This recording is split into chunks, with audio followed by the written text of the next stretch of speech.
Hey dudes, welcome to Splat from the Past, the only 80s themed horror and sci-fi show where things can get totally radical.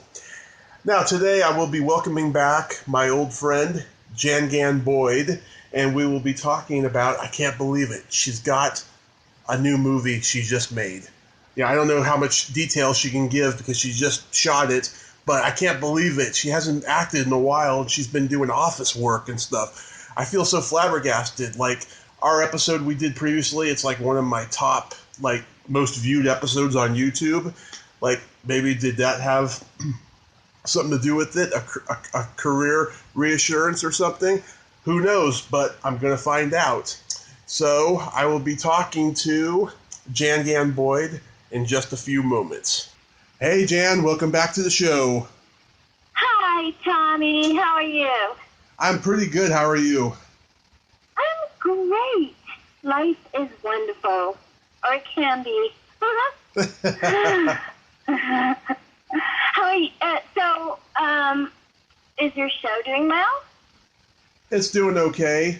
It's funny you bring that up. I've gotten quite a few people that have told me they really enjoy your podcast after I've told them about it. Oh, really? Oh, Yes. That's so nice. What do they like specifically? They're just things that you interview really well, and you ask them pretty nice and interesting questions. And I just signed with a new manager. His name's Timothy Beale. Right. And he had listened to your podcast and had said that he really enjoyed, the particular one with me on it. It's funny you mentioned that because it's actually like probably one of my top 10 or at least maybe top 20 most viewed episodes. And I don't know if it's because you were in a chorus line or because we talked about something thought-provoking. Oh, well, thank you. I'm glad it is. Yeah. So now I'm heading for that number one spot. Well, we'll see about that. But you'll get more hits if you use my James Bond picture, my Bond girl picture. we'll see what happens though. But I'm trying to decide what color I want to paint my toenails. Oh, well, that's nice. I think I want to do purple. Do you go with the rock and roll black normally? Or do you go with something clear or something, a little fast forward like hot pink? Yeah, I like hot pink. I did black one time, and everyone was telling me that's the ugliest color you've ever had. Don't use that color again. Really? Yep. I'm kind of a black short nails kind of girl. Oh my gosh, they make the greatest stuff at nail salons now. It's mood changing nail polish, and it changes, hot to cold, not whether you're in a bad mood or a good mood. Otherwise, I'd be in a bad mood all day, and I'm hardly ever in a bad mood. Oh, that's good. Yeah, I had my nails are always black. So what? I'm sorry. Oh, I had a teacher in high school. She got me into OPI nail polish. Oh, yes. That's funny. Yeah, I had never known about it until she brought it up to me because I was always using Revlon. Oh, that's so funny. Yeah. That's so funny. The different. There's Essie. There's China Glow or something like that. I don't know. China Glaze. I don't know. I just, sometimes I just pick a color and go, I like that one. They go, oh, you only do that one. I go, okay, yeah. What color do you have right now? I fix for you for free. What color do you have right now? Talk about your Asian stereotype. What color do you have right now, though? Yes. What color do you have right now? I have the mood changing number 41 gel. and it goes from purple to black. It's the coolest thing ever, and it's like a magic trick whenever you're around children. I'll just dip my finger because it's warm, it's purple. Yeah. But if you dip it in ice water, it's black. And so I'm like, hey, kids, Shabam! Now my nails are black instead of purple. Nice. I should check it out. Yeah, you should.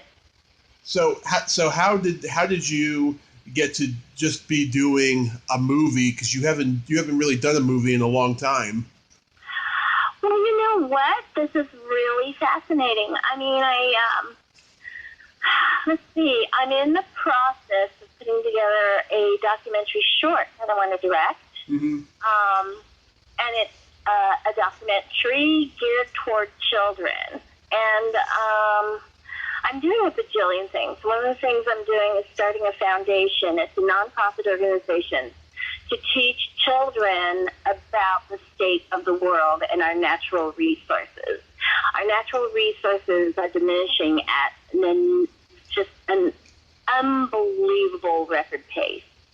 And so I want to slow it down as much as possible by providing an educational program for children. Mm-hmm. And so what my documentary short is about this environment, but it's not gloomy, it's not dark, it's kind of positive if we do the right thing, and it's about children and what they're doing. At the new generation, my foundation is called Future Gen Foundation, and it's to teach kids. I mean, we are basically we are a limited species on the earth. We are a cancer on the body of the earth, and either the cancer will kill the host, or the host will kill the cancer. One of the other ways, eventually. And so, what I'm trying to do is slow down the process in whichever way I can. And so most documentaries, I'd say almost all of them, even if it's about children or even if it's animated, it's really dark and it's really frightening. And what I want is a hopeful, positive, entertaining documentary that will enlighten parents and their children and, anybody who's earth conscious to just kind of take a deeper look at how they behave and how easy it is to throw a bottle or a can into the garbage than it is into the recycling for people. And so I just want that to be in their forefront of awareness so that if 100 people watch the film or read any of the books I've written or anything like that, then I have done my job. That at least I affected 100 people in some form or another. So 8 billion people in America, at least somebody's going to be interested in some of my work. So that's good. That's what I'm hoping for. And because a lot of people like me in, not to sound like Spinal Tap, but because I'm really big in the foreign market,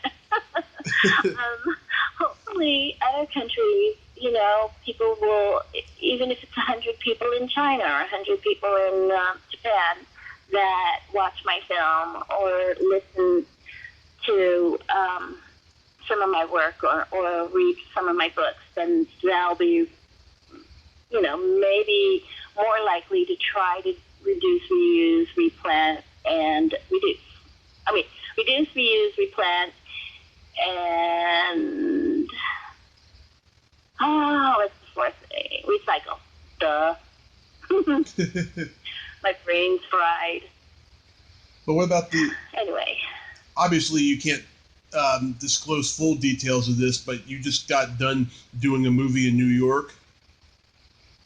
Yes, I did a small part, and then I came back, and I signed with Timothy Deal, and we've been talking about, when I last talked to him, I've been we're talking about 3 projects coming up. And, I can't really talk about them, but they're action films, which is good. Because I really enjoy doing action movies. Yeah. They're so much fun. And they have comedy in them, which I like comedy a lot more. Yeah. And, they're really positive. I mean, I'll get back on your show to promote it a little more when everything gets rolling and the cat can come out of the bag. But it's just some pretty heavy-duty stars. So I'm really excited. I hope it works out. Yeah, it just really surprised me. You know, in the entertainment business, it's very sensitive, let's just say.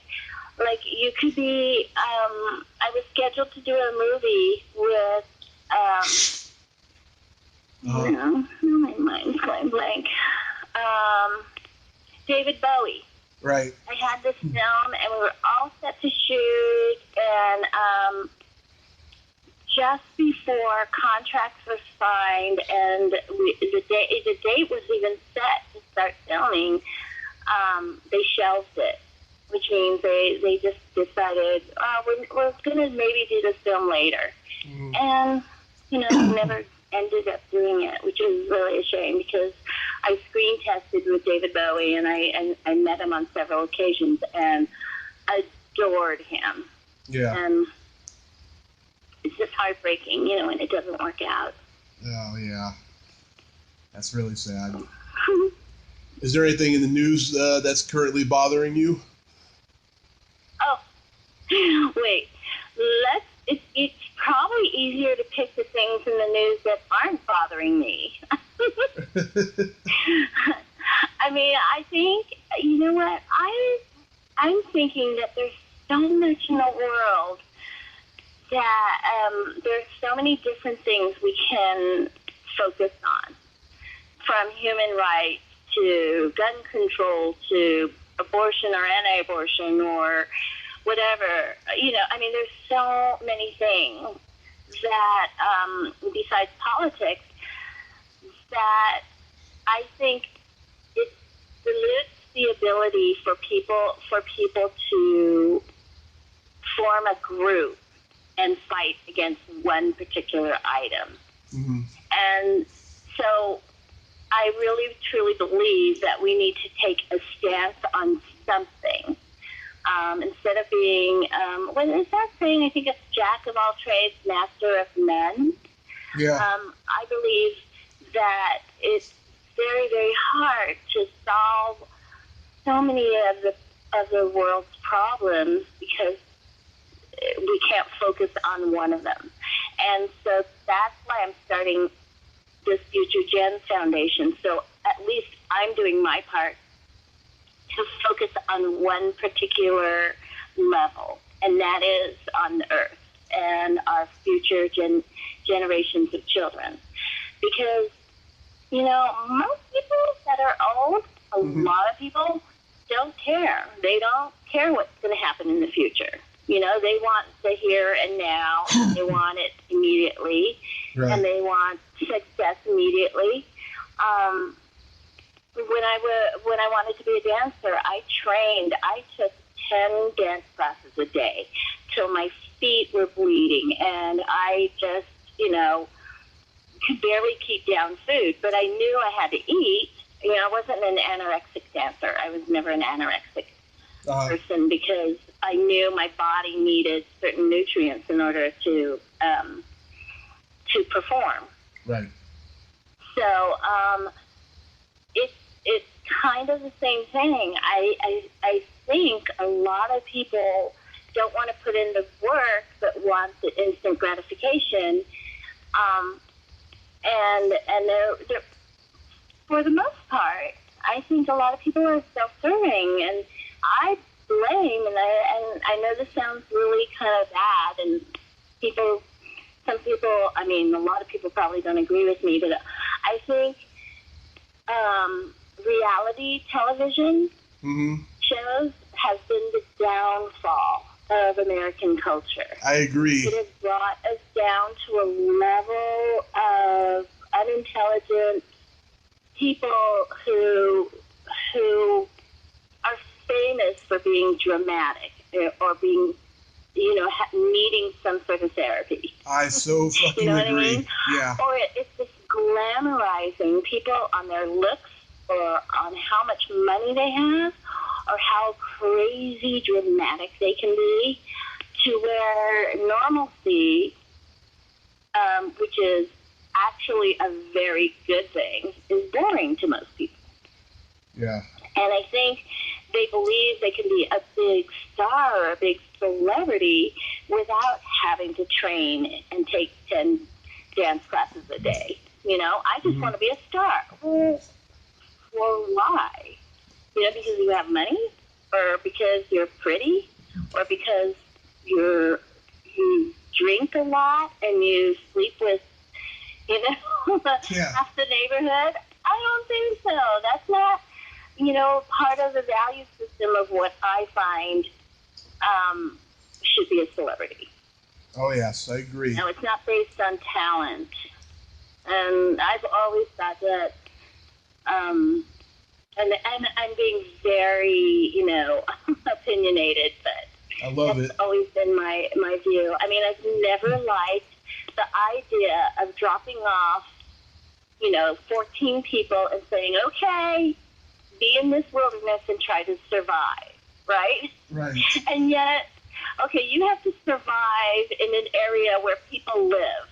That's been their life, living on that island. But we're going to take you bratty little Americans, throw you on this island and say survive. I've never understood that. Yeah. So, I know I'm probably losing a lot of listeners right now. No, but, I think political correctness is fucking killing our society, I agree. I mean, I think political correctness is good to a certain point. Then it becomes like oversensitive, oversensitive and oversensitized. I think our community is oversensitized. It's like there's too much going on that we can't focus. But then it's also oversensitive, where people get offended at even the slightest remark. And you're like, right. Okay, let's put things in levels here. On a scale of 1 to 10, was my remark so offensive that I should lose my livelihood over it, or was my remark just horribly crossing the line, and I deserve to lose my job? I mean, there's this there's that fine line, and it's like, it's not an all or none situation. I think it's a very white with gray shades all the way to black. Yeah. That makes sense. I think life, I always tell everybody, I think life is yin and yang. It's all about balance. It's all about, nobody is 100% good and 100% right, and nobody is 100% wrong. We're all perfectly imperfect human beings, and we are humans living in a spiritual world, trying to just navigate our way from point A to point B. And right. in there, we make all these different detours, but sometimes we make great decisions, and sometimes we think back and go, okay, I could have done better with that decision. Yeah, there are a few films I did that maybe I'm not so proud of. Nothing naked, though. I'm not a naked girl, but some things that I'm like, okay, that film didn't turn out as well as I hoped it would, but that's what happened at the time. Right. So I just believe that you learn from everything and then just move on from there. Right. So don't kick yourself in the ass so much. I tell dirty jokes in my stand-up act. I tell dirty jokes on here. I just don't believe in being politically correct in my art, you know? Exactly. You know what? And I'm glad. I mean, I think that, you know, a politically correct comic is not funny. Yep. Do you know what I mean? I mean, Yep. that's why we have comedy, to lighten up what happens, you know, in our lives. I think it was that movie that was just out, about the Afghanistan or Iranian comedian, you know, stand-up comedian about his life, and The Big Sick. Big Sick is hilarious, but unusual, you know, and it took me a little bit of time to kind of get into the humor in the movie because it wasn't exactly the comedian's humor at the beginning wasn't really my kind of humor. Yeah. But as the movie got on, I understood where it was going, and it was very funny to me. But it took me back a little bit to actually enjoy it. And I think sometimes, like, when I'm being really goofy and I can come across as racist against Chinese, which I'm Chinese, but, you know? Mm-hmm. But it's just, I'm just trying to make light of how I was grown up and what it was like growing up. And you know, we all have our issues with our parents and what they say to us that we find funny. So. Yeah. Yeah, but I'm not always politically correct, so you can tell me a dirty joke and I'll probably laugh. Well, I'll tell you jokes right at the end. Okay, I'd love that. Awesome. But the world is so fucking uptight now, though, and like with all the trolling they do on social media, it's like, does anybody even fucking get laid anymore? Well, I mean, it's true. I mean, like, you know, this is really funny, but I was on Match, and I mean, I've never been that kind of person because I'm really, really shy. Yeah. And to meet people, like if somebody came up to me, I would be too embarrassed to, like, if they asked me out on a date, I'd be way too embarrassed to even talk to them. It was just like, I'm very shy that way.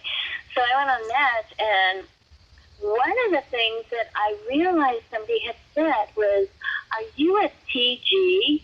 And I went, "I'm like so sorry, I have no idea what you're saying." And the guy was asking if I was transgender, and I was like, what? I mean, that's like it. I'm probably the most feminine girl you have ever seen in your life. I mean, if I was a man ever in my past life, I was Liberace. I mean, that's how feminine I am. I am very, very feminine.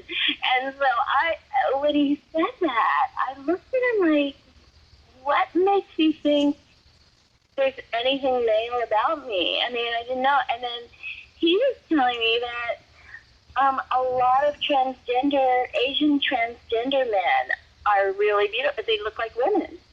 Are really beautiful. And I'm like, and I never even thought of it that way.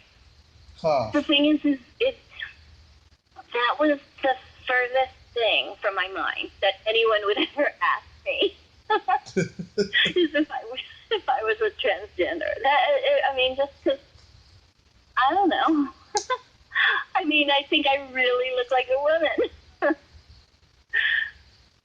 No, you do look like a woman. I think I need to open my realm more and meet more transgender men, because I don't know any men that really look like a woman. I mean, other than my friends that are drag queens, but they look like drag queens, you know? They have the full regalia going on. So. My ex-girlfriend married a transgender. She did? Yeah. Really? Yep. Wow. Yeah, a woman who used to be a man. Did your ex-girlfriend marry a woman that became a man, or a man that became a woman, and now she's a lesbian? I don't know. What happens with that? I don't know. My ex-girlfriend is bisexual. She married a woman who used to be a man. I see. Yeah. Wow. So, yeah, that's kind of like my religion. It's Confucian. I believe in Confucianism because I'm always confused. No, I'm kidding. I don't know. That's really an interesting situation. Yeah. Because, I wonder, I don't know, and it's not that I have any issue whatsoever, I'm not trying to sound like those old racist white men that go, some of my best friends are gay, Yeah. But my very closest best friend in the world that I've known forever, my connection to him, and the gay community is very strong. I just don't personally know any transgender people. And not that I would ever have an issue with it, but it's just not in my circle, my little 10 diameter world right now. Yeah. A 10-foot diameter world right now. So, but I'm open to it. So, hey, any of you transgender people out there want a new friend? Look me up because I think they would love you. I really would like to know more about it. I really don't understand it. And I don't,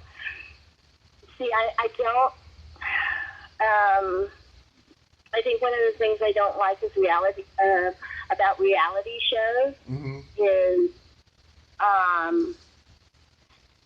I don't like people that overblow something simple just to make it dramatic.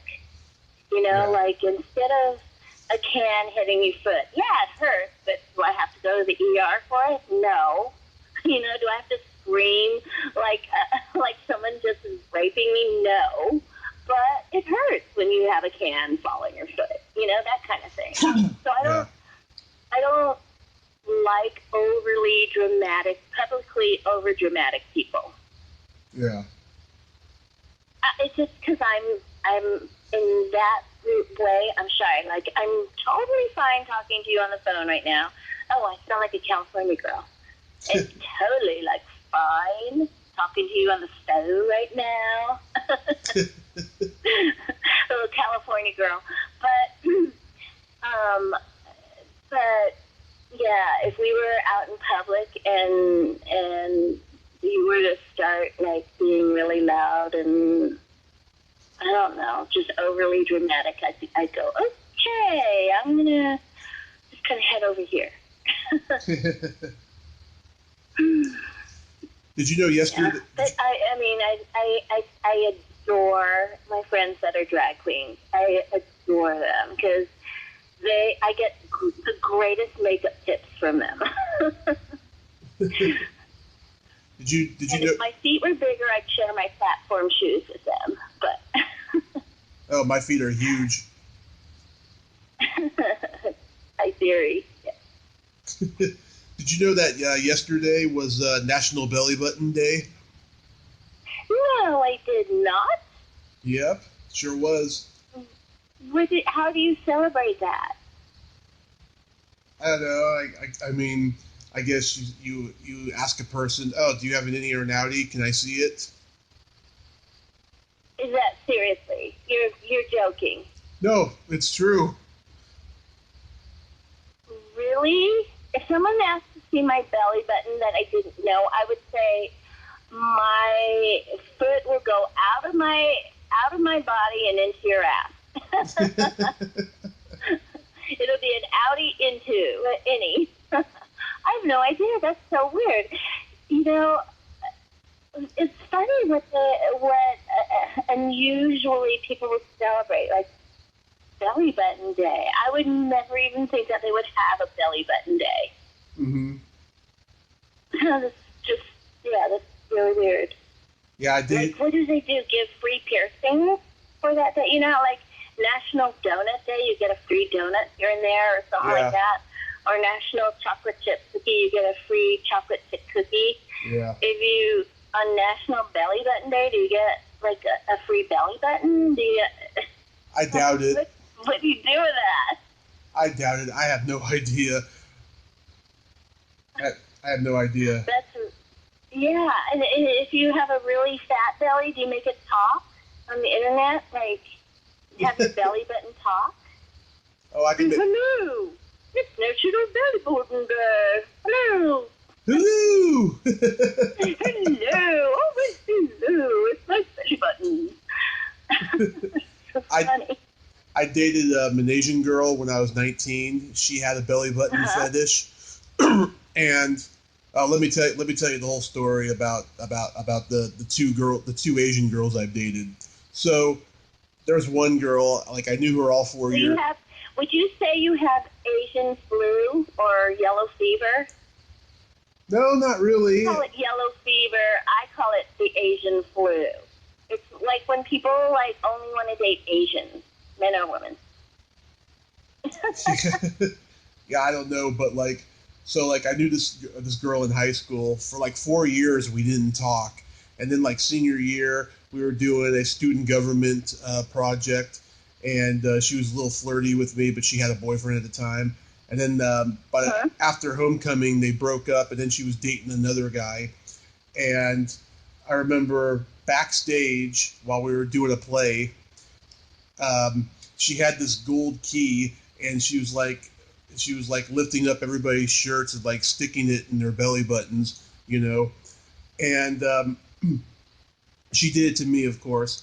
And then the year after I graduated from high school, or actually the year after that, because I was 19 and a half, I saw her at junior college, and we started hanging out and everything, and we fucked a couple times during that time.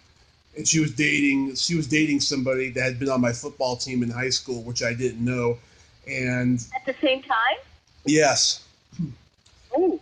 And I was a little upset by that, so I said bye, and then we didn't talk for about 7 years. And then in 2009, I'm at a bar one night for karaoke, and she sits down next to me to surprise me, and she's like, "Hey, do you still hate me?" And I'm like, "No, not really. It's in the past." And she's like, "Look, I'm sorry for what I did. I want to be friends and everything." And long story short, I said okay. And then we met up for coffee one day, and then we ended up in bed again that night. And then she started pulling that shit on me again. And I remember we were at our 10-year high school reunion. She didn't even talk to me at all and pretended like I wasn't even in the room. You're like, awkward. Yeah, very awkward. Yeah, very awkward. Yeah, it's the kind of, even if she did talk to you, it's the kind of thing where you, like, walk up to the person and you go, "So," and the other person goes, "Yeah, so, okay," and you ask each other, "How you doing?" "Great." "How you doing?" "Great." "So how are you doing?" "Great." Like, yeah. Nothing to talk about. I hate fake people. You didn't run into each other or say anything. Yeah, I hate fake people, I'll tell you. Yeah, and then all of a sudden, you know, it's like, okay, drama. Yeah. You know, it's like drama at the high school reunion. Yeah, so then... Which is always drama anyway, because, you know, half the people kind of live in the past, and the only people that kind of go, I think, are people that are successful. I had a girl in my high school who had her eye picked out in a bar fight. Oh. So she has an eye patch. And I know she's probably never showing up at any of the high school reunions. I've always missed them because I was always busy. Every single time there's been a reunion, I've been out of town or out of the country or something. So I haven't, gosh. Yeah, I don't even know what that would be like. Yeah. So then this other one, I used to get my nails done at this salon that she owned, and it was like I'd go there like once a month, and I was about 25, she was about 48, and she was unhappily married, and she had a teenage daughter, and so I used to go to the salon, and then it got to a point where she like gave me her cell phone number, and she told me to text her whenever I was planning on getting my nails done, and even though you were 25 and she was 48. Yeah. So did you want a mom or a girlfriend? Hey, sometimes you can have both. So you wanted a girlfriend who always cooks for you. Yeah. And sends you a birthday card with $100 or with $10 in it a year. Yeah. So so we get each other's numbers, and then pretty soon we're like texting each other dirty things, and stuff, and I'm going to get my nails done, and then after hours we're fucking somewhere, and stuff like that. We had that relationship for a while, and after a while, I couldn't pay for pedicures anymore. I was broke and stuff, so we kind of drifted apart. But every once in a while, I would like come by the salon and like wave to her. Wait a minute, you couldn't pay for pedicures from a girl you were seeing? Yeah, pretty much. I mean, not pay, but that you couldn't, but that you would have to pay for a pedicure from a girl you see. It's kind of like that catch-22. If you date a masseuse, you automatically think, hey, can I get massages for free? You're like, hey, wait a minute. Should I get a pedicure for free? At least a pedicure. You don't even have to put polish on it. Yeah, it's a weird situation.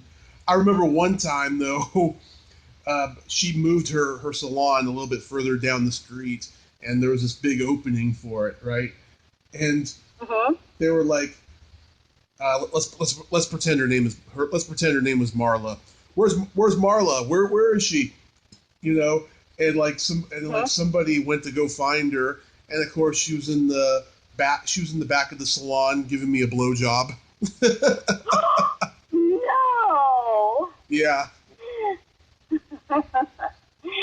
So when it's haircut and a blowout, it had a different meaning there. Haircut and a blowout? What? Like salons, they have the blowout special. Yeah. Okay. Yeah. Oh, that's horrible. Yeah. It's pretty funny, though. She has her hands full right now. She can't work on you. Yeah.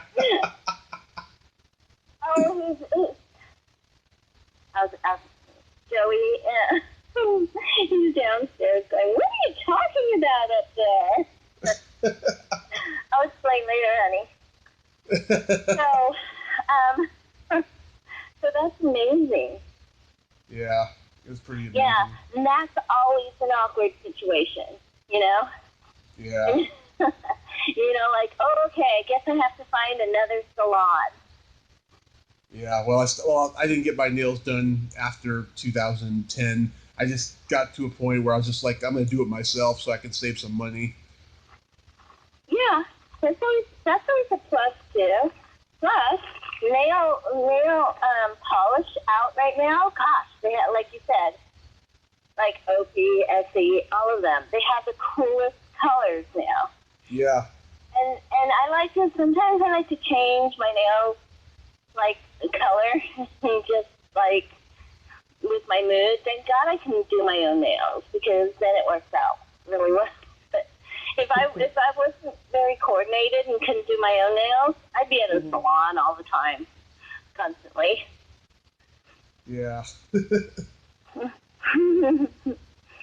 I could see that if your girlfriend worked for the nail salon, you'd be like, how come I have to do that? It's not fair. Yeah. Yeah, I quit dating. So, go ahead. I'm so sorry. Did you say you were a comedian too on the side? I've been doing stand-up? I've been doing stand-up for 12 years. That's awesome. Yeah. That's awesome. And where do you usually perform? Well, let's see. I just moved to Reading a year ago, and there's really no comedy out here. Just every couple of months. Well, Reading doesn't sound like a very funny place. No, it's not. I'm sorry. It's a very sucky town, but every couple of months, like I go down to the Bay Area and I do some shows up there and stuff. But that's about it. This is my only means of being funny, is having a podcast. Well, that's good. I mean, from my manager, he said it's really good. He really, well, I don't know how many others he listened to, but he said that he really liked the one that you did on me. Yeah. My manager also has quite a few other people he manages. Like one is Eric Roberts, Julia Roberts' brother. Yeah. Yeah. And so in fact, he just has a brand new. My manager also produces, and he has a movie that's coming out called A Chance in the World. And if you ever get a chance to watch it when it comes out, it's really, really good. What's it about? It's about the first CEO, the first black CEO for Walmart. I think it's for Walmart. He's the CEO for, and he came up from being in a really abusive foster home, and then it just overcame all these obstacles. And it's very, very good. So it's called A Chance in the World, and I forgot who's releasing it. I thought he said, okay, I'm in I think Warner Brothers or something like that, or some affiliate with that. That's the name of the company. His Universal name? I don't know. I can't tell you. But anyway, yeah, get a chance to see that. He's a really good guy. I should hook you up with him so that you can meet some of the people that he manages. They're pretty good. One of them is Rocky Johnson, which is Dwayne The Rock Johnson's dad, who is scheduled to be in the next film with me. But, you know, like I said, in Hollywood, everything changes moment to moment. Yeah. So, we'll see. We'll see. I just remember filming the James Bond picture that you have of me, the Bond girl picture. I just remember being so excited filming that, and then when you end up on the cutting room floor, oh God, yeah.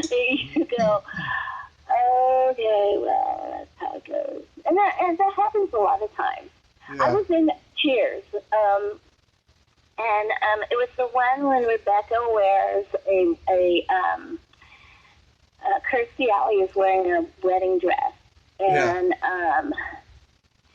she ends up going on a flight, and I play this flight attendant that she won't, you know, put on her seatbelt because she still has a wedding gown on, and she's just being really obnoxious. So I'm trying to get her kicked off the flight, and I end up jumping on her back, and it was just really funny when we filmed it, I thought. Yeah. But then, so I invited all my friends over. I'm on Cheers tonight, and I invited all my friends over. We're sitting around, and the show comes on, and I'm maybe on for like 30 seconds. And I go, wait a second, I had a really good part. And I was just so disappointed. But that's the nature of the beast, you know? When you're in acting, you know, you can have like a really great part all set up and ready to film. And like I told you about the David Bowie movie, or so many things that I was scheduled to film, and literally a couple weeks before shooting, they pulled the film. Oh. And I just kind of go, okay, well, guess it wasn't meant to be. What's Christy? Nowadays, Uh-huh. I mean, then, you think if you have a contract to do a movie, you would sue them, but you don't want to kind of like this whole Harvey Weinstein thing, you don't want to ruffle any feathers when you're in that business, because one job leads to the next job, which leads to the next job. Right. And so, there are so many times I signed off on a contract because they would say, oh, we have another project in the works. So if you work with us on this one, we'll keep you in mind for the next one, type of thing. And who knows, if that next one comes out or does or doesn't come out, but, you're left with the option A or B. A is to, possibly do another film with them. Right.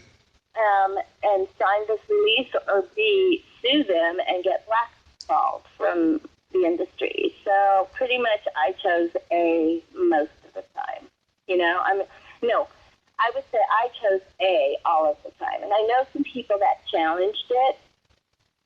James Gardner. And would sign a contract and then would sue them. But, it didn't work out for them too well. I mean, they got the money right out, or got some money right out, but it doesn't work out for you. Except for James Gardner. It's that kind of catch-22 of Yeah. This kind of that, I don't know, that hard, it's just that difficult give or take situation. So listen, Tommy, I have to get going pretty soon, but is it okay if we cut this a little bit short? Sure. Can I tell you the jokes real quick, though? Oh, sure. I would love to hear. Okay. And then we can continue this. I have house guests. I mean, it's summer. San Diego summer. Crazy. Okay, tell me your jokes. Okay, here's three really good ones. A Catholic schoolboy goes into a confession booth and says to the priest, "Father, I'm so embarrassed to tell you this, but I masturbate 5 times a day, and it goes against everything that I've learned in school, in Sunday school."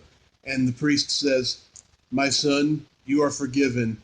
Please recite 5 Hail Marys," and put some ice on that arm. Oh!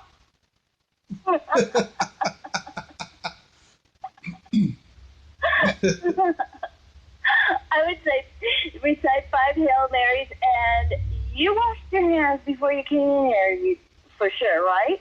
Yeah. Just double checking. You washed your hands, right? Yeah. I saw you dip it in the holy holy water over there, so I think I'm safe. Yeah. Do you know why? Do you know why cherry trees have a stinky smell? They do? I didn't know that, but yeah, why? Because George Washington cut one. That's really a great one, though. I have a 10-year-old twin nieces that will love that one. I'll tell it to them. And do you know why guys like to marry virgins? Why? Because they can't stand criticism.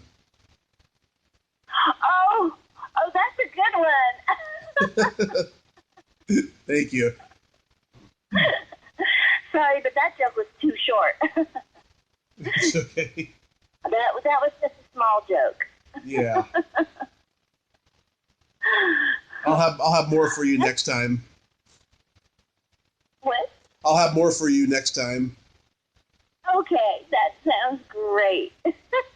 You're funny, Tommy. Oh, well, I really have enjoyed talking to you. This has been fun. You too. Let's do this again soon. And sure. keep working your ass off because I just adore you. Oh, me too. And yes, as soon you can have the latest breaking news as soon as all the contracts are signed and we're ready to shoot. I'll let you know. Awesome. Okay. You have a great day. Great day. You have a great day too. Thanks, Tommy. Bye. Bye. Well, there you have it. Jan Gan Boyd. Ain't she a sweetheart? Thank you so much, Jan. I love talking to you. You're so much fun. If you like this video, please subscribe to my YouTube channel. Add me as a friend on Facebook. Join my Tommy Kovac comedian page on Facebook. Follow me on Twitter and Instagram and all that fun stuff. Well, that's all the time we have this week on Splat from the Past. Until next time, this is Tommy Throwback Kovac saying, there's no shame in living in the past because the present sucks. Later, dudes.